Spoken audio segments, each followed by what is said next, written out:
Mercury moves quietly through space, closer to the Sun than any other planet in our solar system. If you're settling in for the night, finding a comfortable position, letting your breathing slow and deepen, then you're in the right place. There's nothing you need to do right now except listen, or perhaps drift away whenever you feel ready. Mercury is waiting there in the darkness, a small world with old stories written across its surface, and tonight we'll explore it together, gently, with no hurry at all. Mercury is the innermost planet, the one that stays closest to the warmth and light of the Sun. It traces a path through space that keeps it near that bright center of our solar system, orbiting in a rhythm that has continued for billions of years. The planet is small, much smaller than Earth, and if you could place it next to our world, you'd see that it's only slightly larger than our moon. In fact, Mercury is smaller than some of the moons that orbit other planets, yet it holds the title of planet because of where it is and how it moves through the solar system.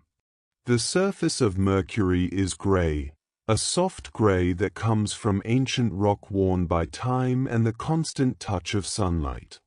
When you look at images of Mercury, you see a world covered in craters, round depressions that mark where objects from space struck the surface long ago. These craters are everywhere, overlapping in some places, creating a landscape that feels very old and very still. The gray color comes from the rock itself, material that has been unchanged for eons, sitting under the sun's gaze without atmosphere to weather it in the way Earth's surface is weathered. Mercury's size is something to hold gently in your mind.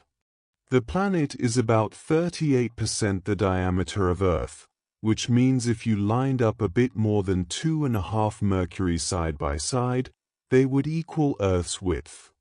Despite being a planet, Mercury is only about 40% larger in diameter than our Moon, so if you're familiar with how the Moon looks in the night sky, you can imagine Mercury as being not terribly much bigger, a small rocky sphere that has held its shape since the solar system was young. The surface of Mercury tells a story of impact and quiet endurance. The craters that cover the planet range from tiny pockmarks to enormous basins hundreds of kilometers across. One of the most notable features is the Caloris Basin, a vast impact crater that stretches about 1,500 kilometers in diameter. This basin was created billions of years ago when a large object struck Mercury with tremendous force, leaving behind a scar that remains visible today. The impact was so powerful that it sent shockwaves through the planet, and on the opposite side of Mercury, the landscape became jumbled and broken, creating strange terrain that scientists call weird terrain, a region where the ground was fractured by the force traveling through the planet's interior. Between the craters, you'll find plains, smooth areas where ancient lava may have flowed long ago, filling in low spots and creating flatter regions. These plains are also gray, blending with the cratered highlands, and they give Mercury a varied landscape that shifts from rough to smooth as you move across the surface. There are also cliffs on Mercury, long ridges called scarps that stretch for hundreds of kilometers.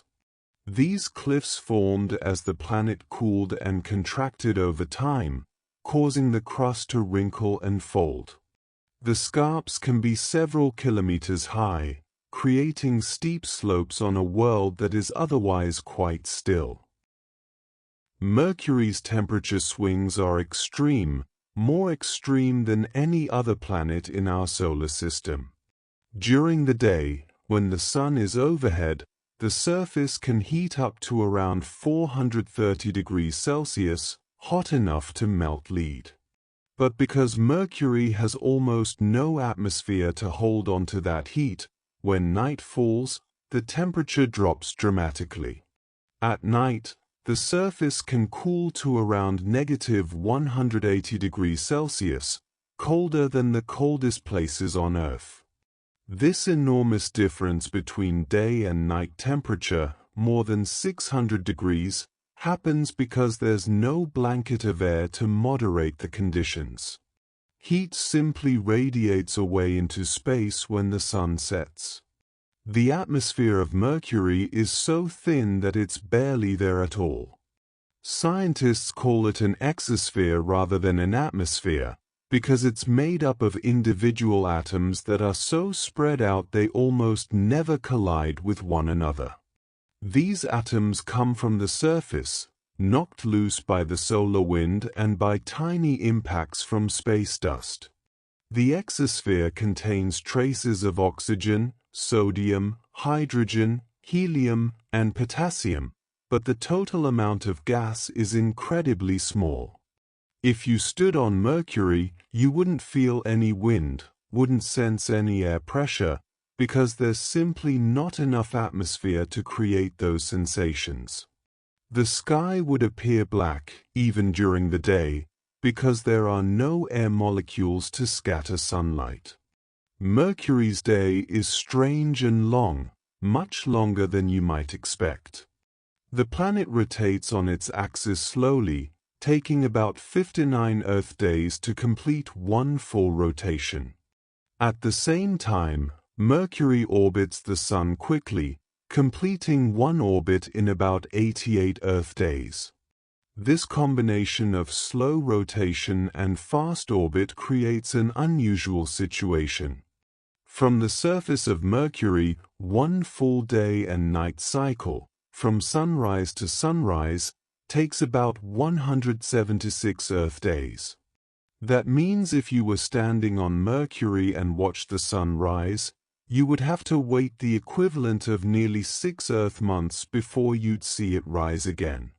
The sun would move slowly across the sky, taking its time, and then set, and the long night would follow, equally slow and patient. The orbit of Mercury is not a perfect circle. It's elliptical, meaning the planet's distance from the Sun changes as it moves through its orbit. At its closest point, called perihelion, Mercury is about 4 to 6 million kilometers from the Sun. At its farthest point, aphelion, it's about 70 million kilometers away. This variation affects how much sunlight reaches the planet at different times in its orbit, and it also contributes to the complexity of Mercury's motion through space. Because of this elliptical orbit, Mercury's speed changes as it goes around the Sun, moving faster when it's closer and slower when it's farther away. Gravity on Mercury is weaker than on Earth, about 38% of Earth's surface gravity. If you weigh 100 pounds on Earth, you would weigh about 38 pounds on Mercury. This lower gravity is due to Mercury's smaller size and mass. Even though the planet is dense, with a large iron core, it simply doesn't have enough mass to pull on objects as strongly as Earth does. Walking on Mercury would feel lighter, your steps would carry you a bit farther, and if you dropped something, it would fall more slowly than it would on Earth, though still quite noticeably due to gravity. Mercury has a magnetic field, which is somewhat surprising for such a small planet. Scientists believe that magnetic fields in rocky planets are generated by the motion of liquid metal in the planet's core. For a long time, it was thought that Mercury's core might have cooled and solidified, which would mean no magnetic field. But when spacecraft visited Mercury, they detected a magnetic field, much weaker than Earth's but definitely present. This suggests that at least part of Mercury's core is still liquid, allowing the motion of molten iron to create the magnetic field. The field is about 1% the strength of Earth's magnetic field, not strong enough to create dramatic auroras or to protect the planet from the solar wind in the way Earth's field does, but enough to be measured and studied. The core of Mercury is large relative to the planet's size. Scientists estimate that the core makes up about 61% of the planet's volume, a much higher proportion than Earth's core. This large iron core is one of the reasons Mercury is so dense. Despite being a small planet, Mercury has a high density, second only to Earth among the rocky planets. The core is thought to be made mostly of iron, with some nickel and possibly other elements mixed in. Above the core is a mantle of rocky material, much thinner than Earth's mantle, and then the crust, which is relatively thin as well. This structure, with such a large core, makes Mercury unusual and gives scientists clues about how the planet formed and evolved. At Mercury's poles, in the shadows of deep craters, there is ice. This might seem impossible on a planet so close to the Sun, where daytime temperatures are hot enough to melt metal, but the ice exists because of the planet's unique conditions. Mercury's axis is nearly vertical, with almost no tilt, which means the Sun never rises high above the horizon at the poles. Deep craters near the poles have floors that are permanently shadowed, never touched by sunlight. In these permanently shadowed regions, the temperature stays extremely cold, cold enough for water ice to exist. Spacecraft have detected this ice using radar and other instruments, and scientists believe it may have been delivered to Mercury by comets or asteroids that struck the planet long ago. The ice sits there quietly, protected by shadow, a frozen presence on a world that bakes under the sun. We study Mercury from a distance, using telescopes and spacecraft. Early astronomers could see Mercury in the sky, though it was difficult to observe because it stays so close to the Sun. The planet appears in the sky just before sunrise or just after sunset, never venturing far from the Sun's glare.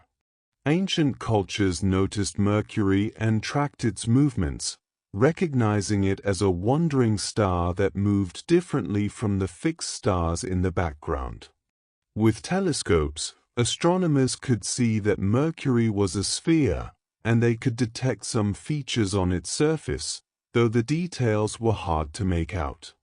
The first spacecraft to visit Mercury was Mariner 10, which flew by the planet 3 times in 1974 and 1975.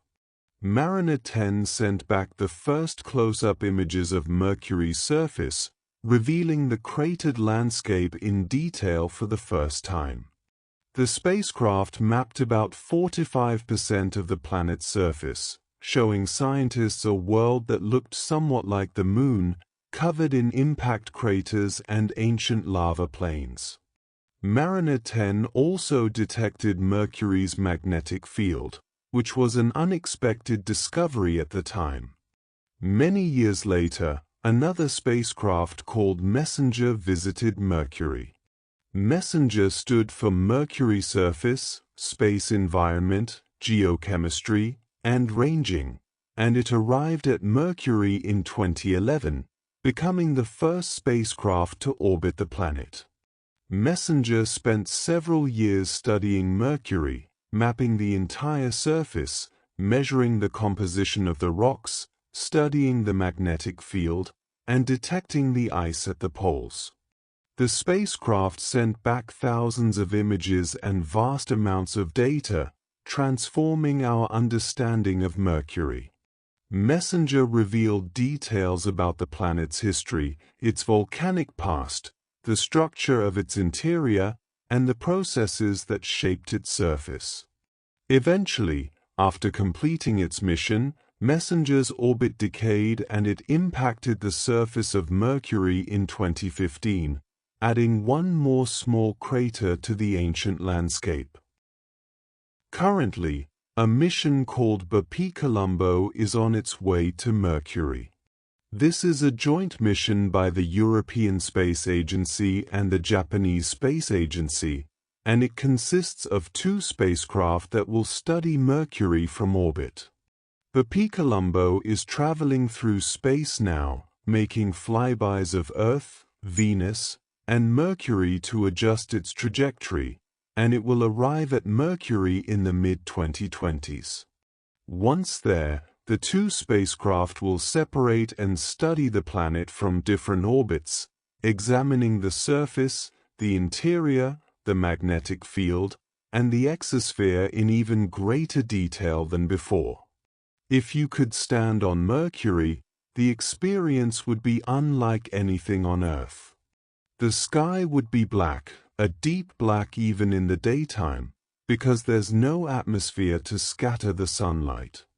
The sun would appear larger in the sky than it does from Earth, about 2.5 times larger, because Mercury is so much closer to the sun.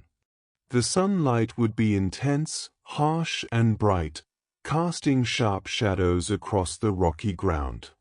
The surface beneath your feet would be gray and dusty, covered in fine regolith, broken rock that has been shattered by countless impacts over billions of years.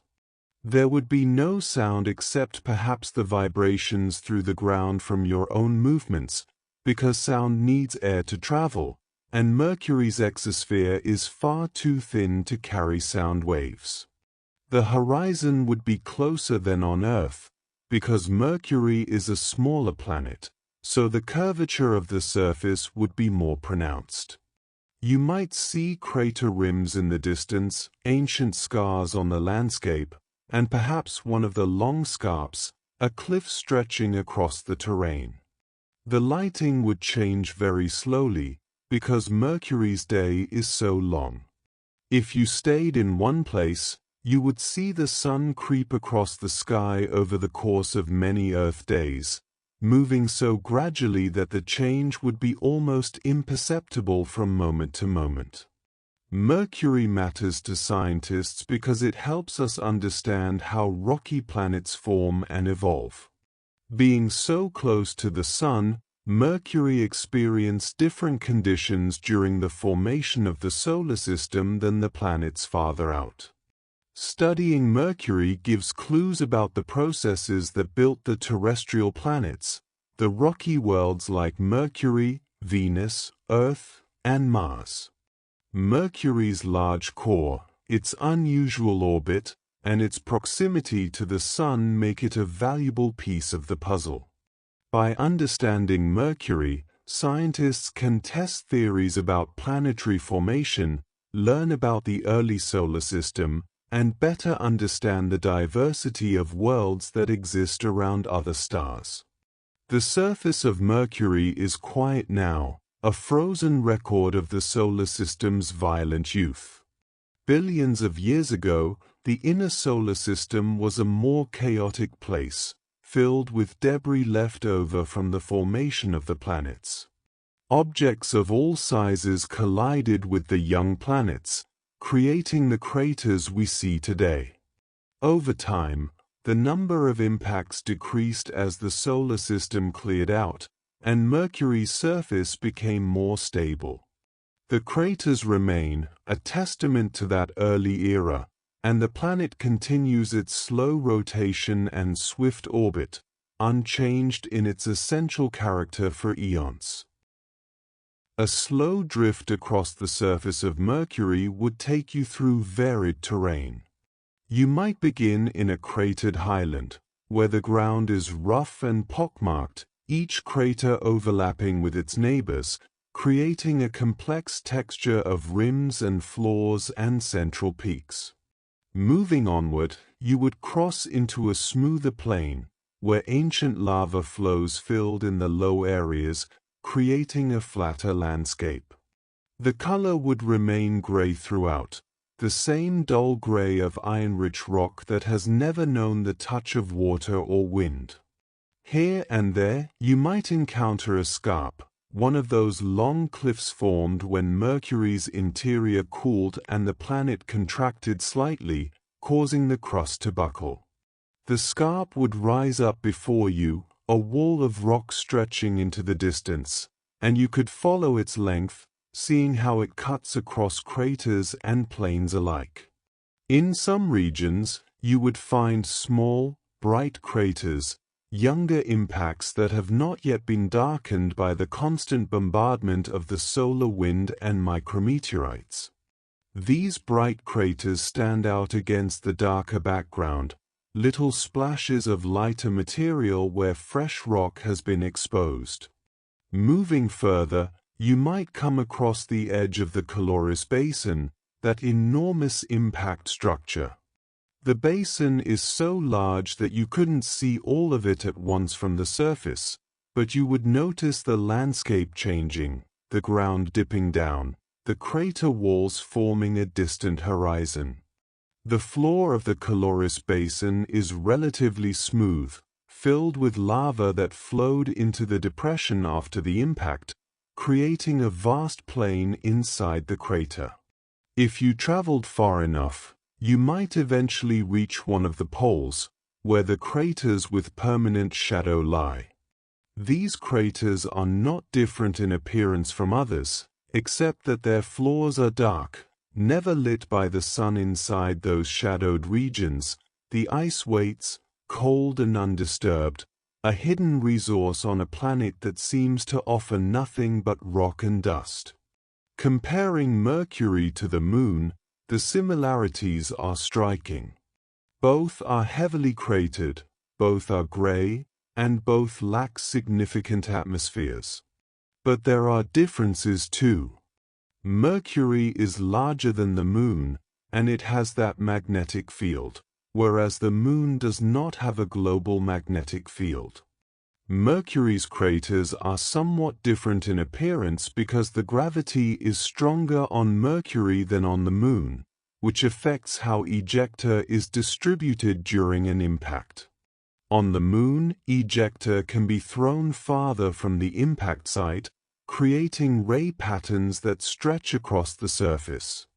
On Mercury, the ejecta doesn't travel as far, so the crater patterns look a bit different. Comparing Mercury to Mars, the differences become more obvious. Mars is larger than Mercury, and it has a thin but noticeable atmosphere that creates weather and clouds. Mars has polar ice caps made of water and carbon dioxide, and its surface shows signs of ancient riverbeds and lakes, evidence that liquid water once flowed there. Mercury, in contrast, has never had liquid water on its surface, at least not in the way Mars did. Mars is farther from the Sun, so it's colder overall, though it still experiences temperature swings. Mercury's proximity to the Sun makes it a world of extremes, while Mars is more moderate, at least in comparison. Comparing Mercury to Earth, the contrasts are even greater. Earth is much larger, with a thick atmosphere that moderates temperature and supports life. Earth has oceans, continents, weather, seasons, and a complex, active surface shaped by plate tectonics and erosion. Mercury is a static world, its surface ancient and unchanged except by the rare impact. Earth's magnetic field is strong, protecting the planet from solar radiation, while Mercury's field is weak. Yet both planets have iron cores, and both are rocky worlds, reminders that they formed from the same cloud of gas and dust that birthed the solar system. The rhythm of Mercury is a slow one, a rhythm set by the planet's rotation and orbit. The long day, stretching across many Earth weeks, creates a pattern of light and dark that is profoundly different from what we experience. Imagine standing in one place and watching the sun rise, a bright point appearing above the horizon, growing slowly larger as it climbs into the black sky. The sun would arc across the sky over the course of dozens of Earth days, moving so gradually that you would need to watch for hours to perceive its motion. At midday, the sun would be at its highest point, blazing down with intense heat, and then it would begin its descent, taking just as long to set as it did to rise. The sunset would be a slow fading, the sun sinking toward the horizon over days, until finally it dipped below the edge and night began. Night on Mercury would be equally long, a stretch of darkness lasting for nearly 3 Earth months. The stars would be visible, bright and steady in the black sky, and perhaps you could see Earth, a blue dot in the distance, or Venus, another bright point. The temperature would drop, the heat radiating away into space, and the surface would become bitterly cold. This cycle of light and dark, heat and cold, would continue endlessly, a rhythm that has persisted since Mercury formed.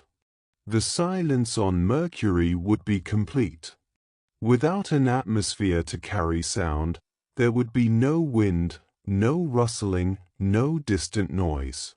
If you were there in a spacesuit, you might hear your own breathing, the hum of your life support systems, but nothing from the environment itself. The stillness would be profound, a quietness that surpasses anything on Earth. Even in the quietest places on our planet, there is usually some sound, the distant call of an animal, the rustle of leaves, the movement of air. On Mercury, there would be none of that, just the silence of a world where nothing moves except the slow turning of the planet and the gradual shift of sunlight across the surface. Mercury's ancient history begins with the formation of the solar system, about 4.5 billion years ago. A cloud of gas and dust, left over from the explosion of earlier stars, began to collapse under its own gravity. The center of the cloud became dense and hot, eventually igniting to form the sun. Around the young sun, the remaining material flattened into a disk, and within that disk, particles began to stick together, forming larger and larger clumps. These clumps collided and merged, growing into planetesimals, which in turn collided to form protoplanets. Mercury was one of these protoplanets, forming close to the Sun where temperatures were high and only rocky and metallic materials could condense. During this early period, Mercury likely had a thicker mantle of rocky material surrounding its iron core. But something happened to strip away much of that mantle, leaving the planet with a disproportionately large core. Scientists have proposed several ideas to explain this. One possibility is that a giant impact, similar to the one that may have formed Earth's moon, struck Mercury and blasted away much of the outer layers. Another idea is that the intense heat from the young sun vaporized the lighter rocky material, causing it to be lost to space. A third possibility is that drag from the gas in the early solar system caused the outer layers to be stripped away. The true explanation may be a combination of these factors, or something else entirely, but the result is the Mercury we see today, a small planet with a large, dense core.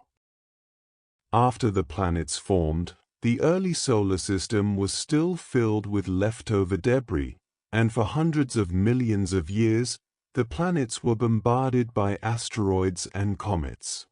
This period is called the Late Heavy Bombardment, and it created most of the craters we see on Mercury, the Moon, and other rocky bodies.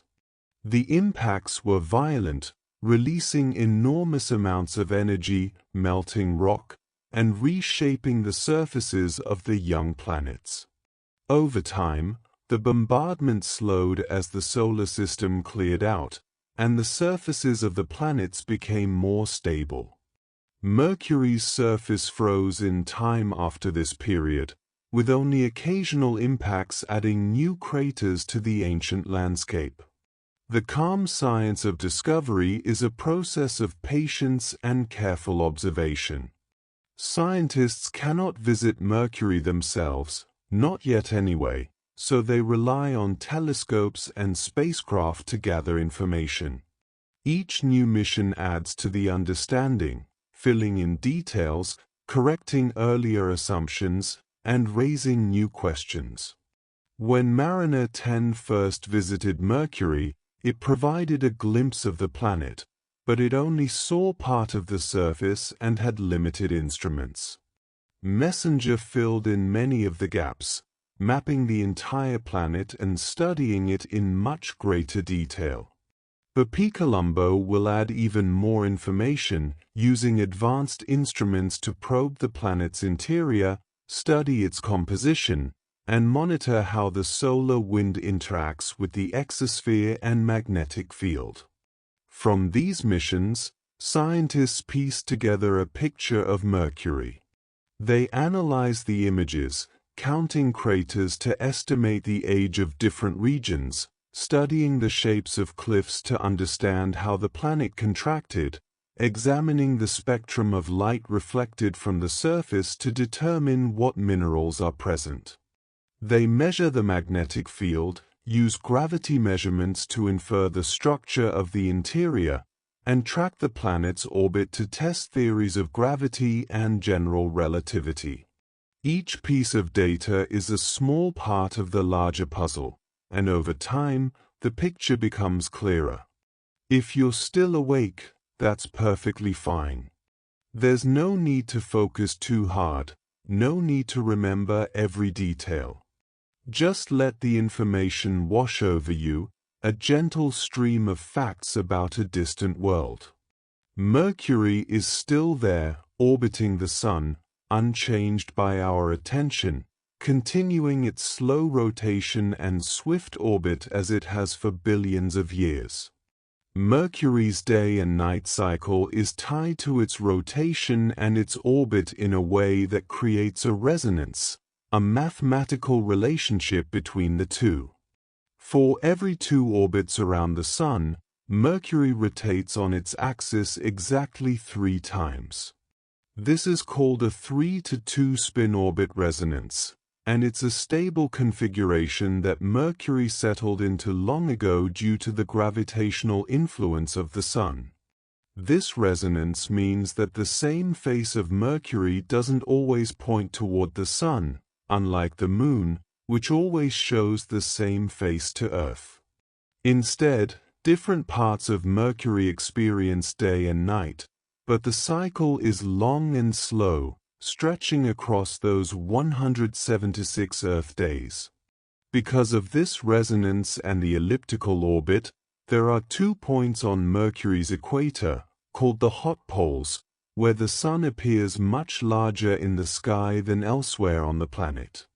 These are the points that face the Sun when Mercury is at perihelion, its closest approach to the Sun. At these locations, the solar heating is at its maximum, and the daytime temperatures reach their highest values. Conversely, there are 2 points 90 degrees away, called the cold poles, where the Sun is lower in the sky at perihelion, and the temperatures are somewhat less extreme. The eccentric orbit also creates an interesting effect for an observer on Mercury's surface.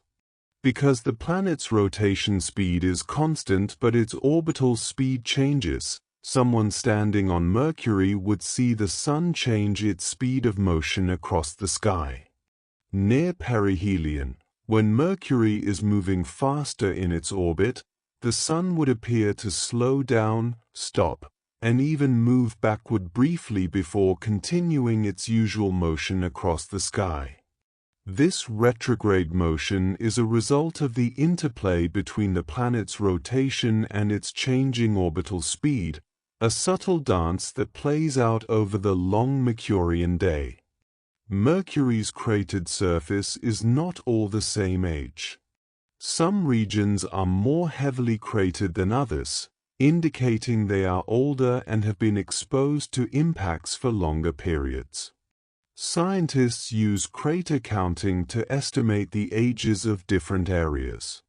Regions with more craters per unit area are older, while smoother regions with fewer craters are younger, likely resurfaced by volcanic activity after the heaviest bombardment had ended.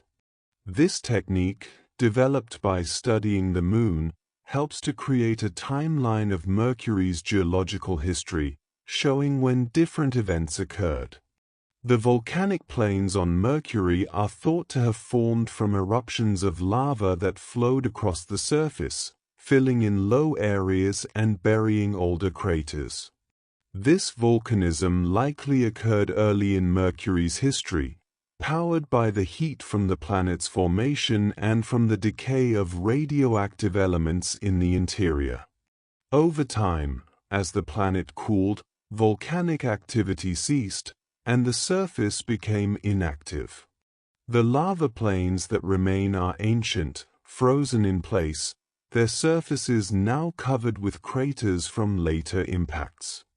The scarps on Mercury, those long cliffs, are evidence of the planet's contraction as it cooled. When a planet cools, its interior shrinks slightly, and this causes the crust to wrinkle and fold.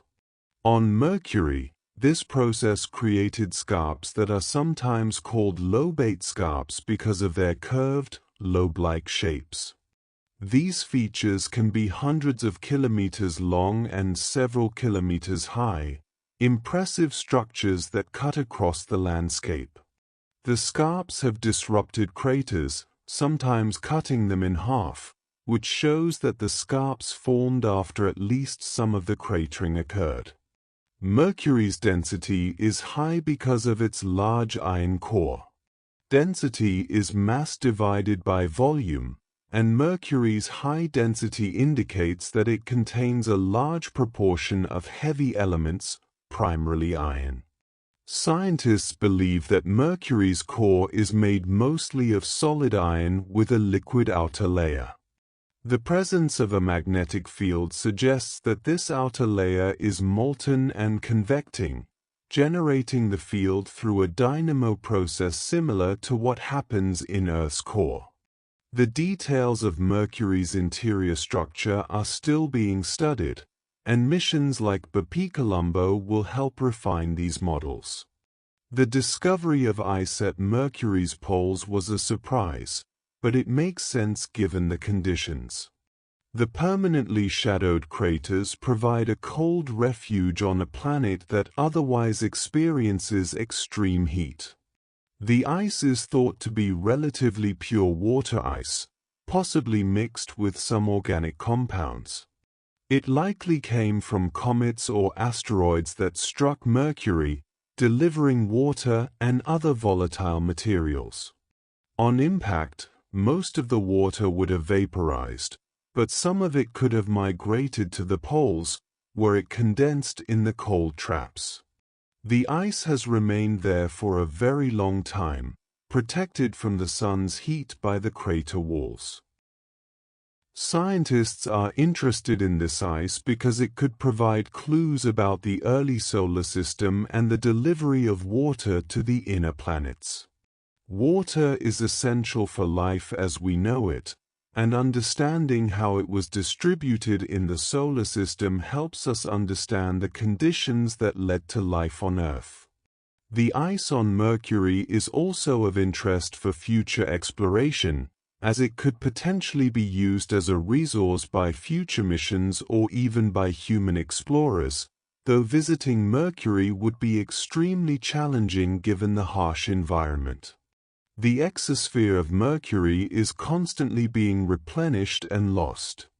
Atoms are knocked off the surface by the solar wind and by impacts, and they drift up into the exosphere. Some of these atoms eventually fall back to the surface, while others gain enough energy to escape into space entirely. This process has been going on throughout Mercury's history, and it means that the exosphere is always changing, with atoms being added and removed continuously. The exosphere is so thin that it has no significant effect on the planet's temperature or environment, but studying it helps scientists understand the interaction between the solar wind and the planet. The solar wind is a stream of charged particles, mostly protons and electrons, that flows out from the Sun in all directions. When this wind encounters a planet with a magnetic field, the field deflects the particles, creating a magnetosphere, a region around the planet where the magnetic field dominates. Earth has a strong magnetosphere that protects the surface from most of the solar wind. Mercury's magnetosphere is much smaller and weaker, but it still provides some deflection. Particles from the solar wind can interact with Mercury's exosphere, knocking atoms loose and contributing to the loss of material from the planet. The Sun itself is a constant presence in Mercury's sky, larger and brighter than it appears from Earth. The light from the Sun is intense, unfiltered by any atmosphere, and it illuminates the surface with harsh clarity. Shadows are deep and black, because there's no air to scatter light into them. The contrast between light and dark on Mercury is stark, much more so than on Earth, where the atmosphere softens the edges and fills in the shadows with diffuse light. Mercury's orbit is not perfectly stable over very long periods of time. The gravitational influence of the other planets, particularly Jupiter and Venus, causes Mercury's orbit to shift very slightly over millions of years. These shifts are small, but they accumulate over time, and scientists study them to test theories of gravity and to understand the long-term dynamics of the solar system. Mercury's orbit is so close to the Sun that relativistic effects, predicted by Einstein's theory of general relativity, become measurable. The orbit precesses, meaning the point of closest approach to the Sun shifts slowly over time, and this precession is slightly greater than what Newtonian physics would predict. Observations of Mercury's orbit provided one of the early tests of general relativity, confirming Einstein's theory. The planet's name, Mercury, comes from the Roman god of commerce, travel, and communication, known for his speed. The planet was named Mercury because it moves quickly across the sky, completing its orbit faster than any other planet. Ancient astronomers noticed this swift motion and associated the planet with the swift-footed messenger god. Different cultures have given the planet different names, but the name Mercury has persisted in Western astronomy. If you were to travel to Mercury, the journey would be long and complex. The planet is not far in terms of distance, about 50 to 200 million kilometers from Earth depending on where both planets are in their orbits, but reaching it requires careful navigation. A spacecraft can't simply point at Mercury and fly in a straight line, because both the spacecraft and the planet are moving. Instead, the spacecraft must follow a trajectory that takes into account the gravitational pull of the Sun and sometimes uses flybys of other planets to adjust its speed and direction. The journey to Mercury can take several years, with the spacecraft gradually spiraling inward toward the Sun, carefully managing its velocity to match Mercury's orbit. Once in orbit around Mercury, a spacecraft experiences extreme conditions. The intense sunlight requires special heat shields and cooling systems to protect the instruments. The proximity to the Sun also affects the spacecraft's orbit, because the Sun's gravity is so strong. Engineers must account for these factors when designing missions to Mercury, making it a challenging destination. The science that comes from these missions is worth the effort. Each new piece of information about Mercury helps to refine our understanding of planetary science, improves our models of how planets form and evolve, and provides context for observations of planets around other stars. The universe is filled with planets, many of them likely similar to Mercury, and by studying our closest example, we learn about the diversity of worlds that exist beyond our solar system. Mercury's surface is covered in regolith, a layer of loose, fragmented material created by the constant bombardment of micrometeorites and the harsh environment. This regolith is fine and dusty, similar to the lunar regolith on the Moon. It's dark gray in color, and it covers the bedrock, filling in the small spaces between rocks and creating a relatively smooth surface at small scales. Walking on this regolith would be like walking on fine powder, and your footsteps would leave clear impressions, just as astronauts' footprints did on the Moon. The bedrock beneath the regolith is made of ancient basalt and other volcanic rocks, material that solidified from lava billions of years ago. This rock is rich in iron, which contributes to the planet's high density and to the gray color of the surface. There may also be other minerals present, formed under the unique conditions of Mercury's environment, but the overall composition is dominated by silicate minerals and iron. The planet's interior is layered, with a large iron core at the center, surrounded by a mantle of silicate rock, and then the thin crust on the surface. The core is thought to be partially molten, with a solid inner core and a liquid outer core. The mantle is solid, made of rock that is compressed by the weight of the layers above it. The crust is the thinnest layer, only a few tens of kilometers thick, and it bears the scars of billions of years of impacts. The relationship between Mercury's rotation and its orbit creates some interesting consequences. Because the day is so long, different parts of the planet spend long periods in sunlight and long periods in darkness. This affects the temperature distribution on the surface, creating regions that are extremely hot and regions that are extremely cold. The transition between day and night is gradual, and there are regions near the terminator, the line between day and night, that experience more moderate temperatures as the sun slowly rises or sets.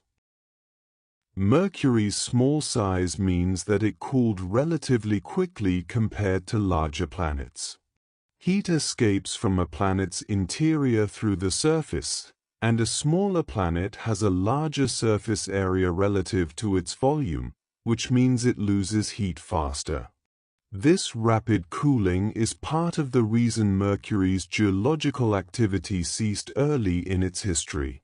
Larger planets like Earth have remained geologically active because they retain heat for longer, allowing processes like plate tectonics and volcanism to continue. The lack of plate tectonics on Mercury means the surface is very old, preserving features from billions of years ago. On Earth, the surface is constantly being recycled through plate tectonics, with old crust being subducted and new crust being formed. This process erases old features and creates new ones, keeping the surface relatively young.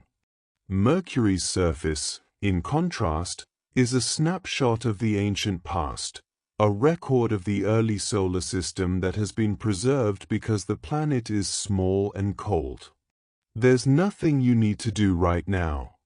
Just let the quiet facts continue. Mercury is far away, a small world circling the Sun, and it will continue its orbit whether we think about it or not. The planet is patient, unchanging, a piece of the solar system that has been there since the beginning. The Caloris Basin, that enormous impact crater, is one of the largest impact structures in the solar system.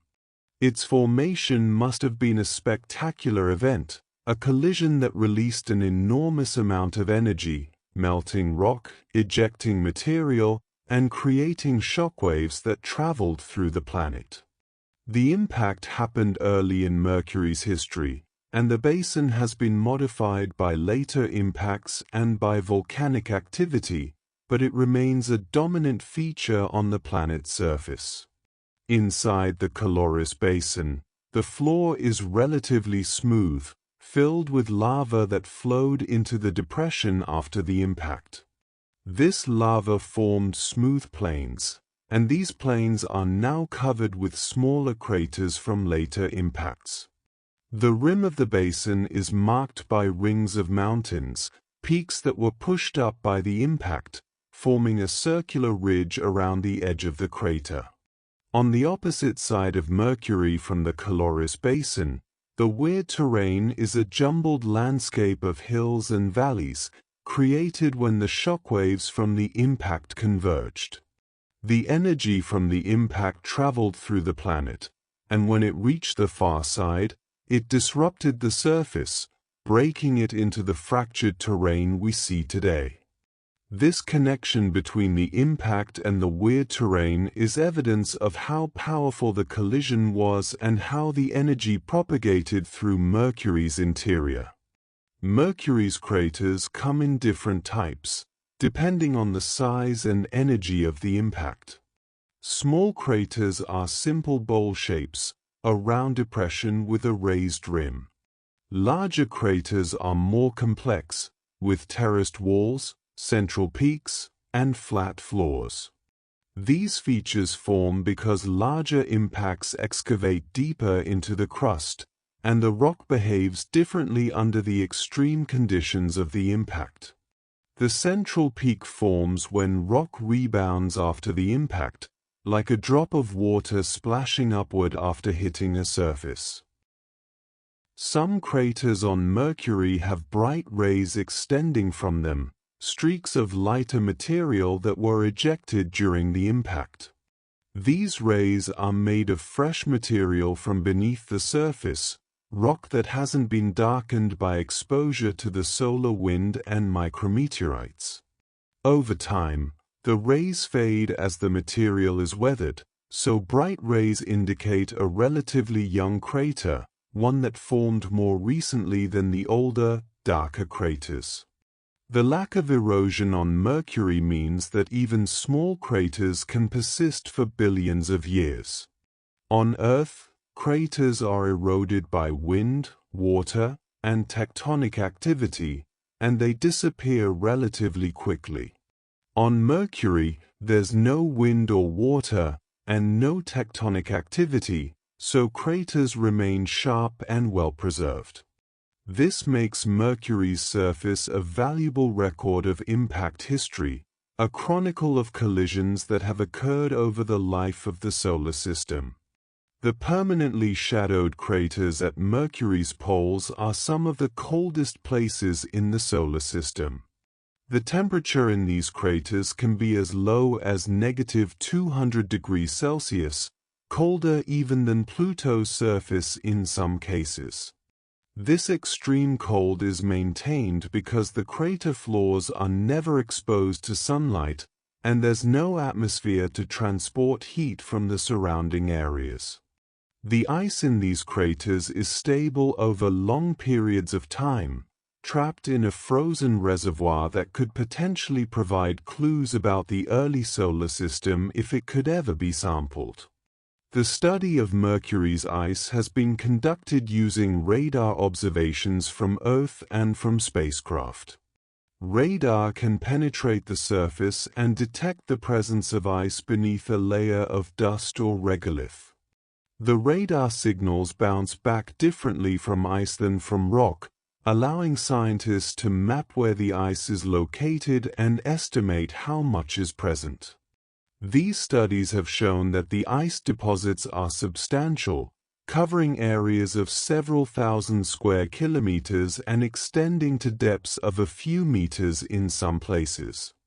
Mercury's exosphere has been observed to contain sodium, which creates a faint glow that can be detected from Earth using telescopes.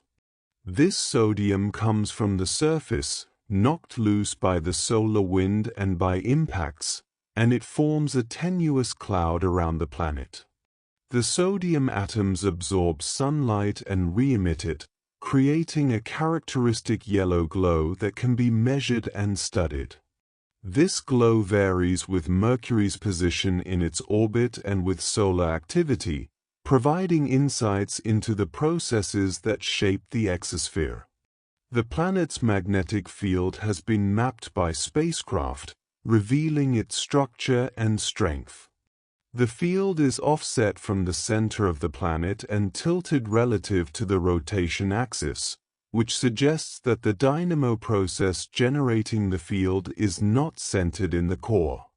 This offset field creates an asymmetric magnetosphere, with the field stronger on one side of the planet than the other. The reasons for this asymmetry are still being investigated, and they may be related to the structure of Mercury's interior or to the way the core is cooling. Mercury's swift orbit and slow rotation create a unique environment, a world where time moves differently than it does on Earth. If you were to live on Mercury, your days and nights would stretch across months, the sun would move slowly across the sky, and the stars would be visible for long periods during the night. The sense of time would be altered, and the rhythm of life would need to adjust to the long cycles of light and dark. The planet's small size and proximity to the Sun have shaped every aspect of its character. The intense solar radiation has stripped away any atmosphere. The tidal forces from the Sun have locked the planet into its peculiar rotation, and the heat and cooling cycles have created the temperature extremes we observe. Mercury is a product of its environment, a world that reflects the conditions of the inner solar system, and studying it helps us understand how location and environment shape planetary evolution. If you're still listening, or if you've drifted away into sleep, that's just fine. There's no test, no need to remember any of this. Mercury will continue its orbit, the craters will remain, and the ice will stay frozen in the shadows. The planet is patient, and so can you be, resting quietly as the facts drift past like clouds on a calm day. The science of Mercury is ongoing, with each mission adding new layers of understanding. Colombo will arrive in a few years, and it will study the planet with advanced instruments, measuring the magnetic field with greater precision, mapping the surface composition in more detail, studying the exosphere and magnetosphere, and using gravity measurements to probe the interior structure. The mission will answer some questions and raise new ones, continuing the cycle of discovery that has been ongoing since humans first looked up at the sky and noticed the swift-moving planet near the Sun. Mercury's story is one of extremes and resilience. It is a small planet that has endured billions of years in a harsh environment, baked by the sun during the day and frozen at night, bombarded by impacts and scoured by the solar wind. Yet it persists, a quiet presence in the solar system, a reminder of the diversity of worlds that exist and the processes that shape them. The planet's ancient surface holds the record of its history, each crater a marker of time, each plain a memory of volcanic activity, each scarp a sign of cooling and contraction. By reading this record, scientists can piece together the story of Mercury's past, understand its present, and predict its future. The planet will continue to orbit the Sun for billions of years to come, slowly cooling, slowly changing, but remaining recognizable as the small, dense, heavily cratered world we see today.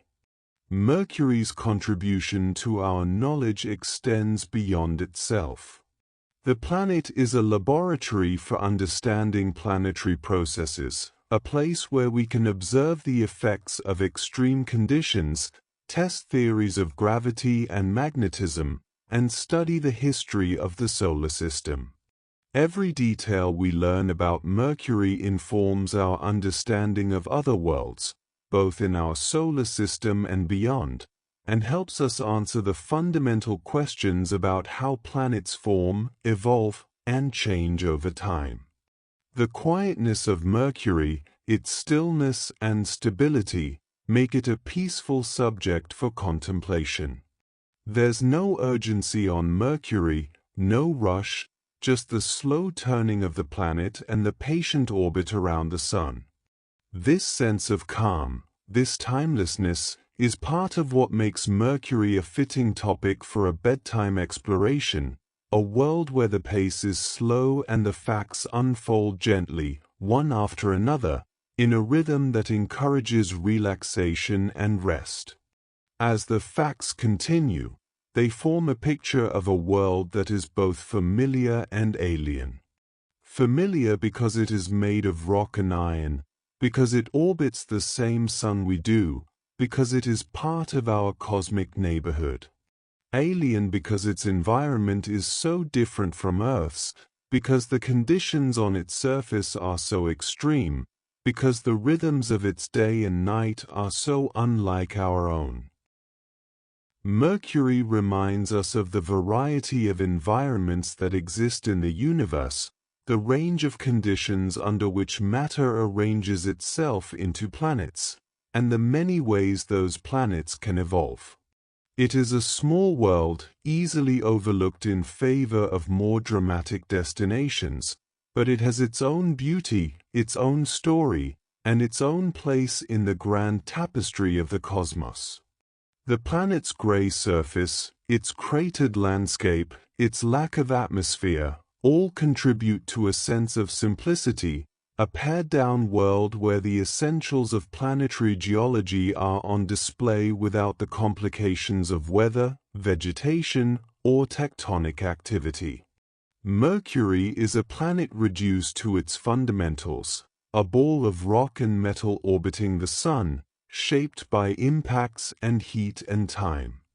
And so Mercury continues, circling the Sun in its swift orbit, rotating slowly on its axis, warmed by day and cooled by night, unchanged in its essence, a constant presence in the inner solar system. The facts about Mercury are gentle, the processes that shape it are slow, and the overall impression is one of quiet endurance. Let your breathing settle, let your thoughts slow, and if you find yourself drifting into sleep, that's exactly right. Mercury will still be there, in the sky, in the data, in the images sent back by spacecraft, a small world with a large core, a long day, and a place in our understanding of the cosmos. The end comes quietly, without fanfare, much like Mercury itself, a planet that doesn't demand attention but rewards those who take the time to look closely. Rest well, and if you wake, you'll know a bit more about the closest planet to the Sun, the quiet world named Mercury.